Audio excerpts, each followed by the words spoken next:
श्रीलंकेहून अयोध्येला पादुका यात्रा निघाली। श्रीरामपुरात पादुका यात्रेचं जंगी स्वागत करण्यात आलं।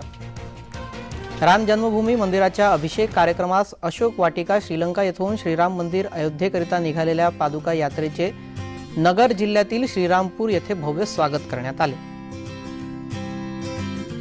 डिसेंबरला श्रीलंकेच्या अशोक वाटिकामधून ही पादुका निघाल्या आणि 22 जानेवारीला अयोध्येमध्ये जाणार आहे।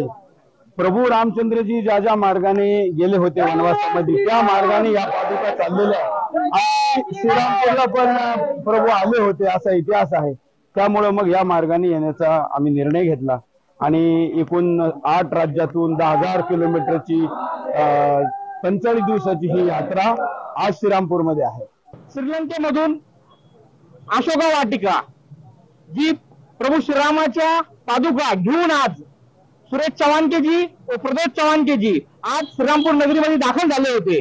आज त्यांचा राष्ट्रीय श्रीराम संघाकडून व बाकी हिंदुत्ववादी संघटनाकडून स्वागत करण्यात आला। आता पुढचा प्रवास त्यांचा इथून सुरू झाला। त्याच्यासोबत पण आमचे राष्ट्रीय श्रीराम संघाचे कार्यकर्ता जोडला जाणार आहेत।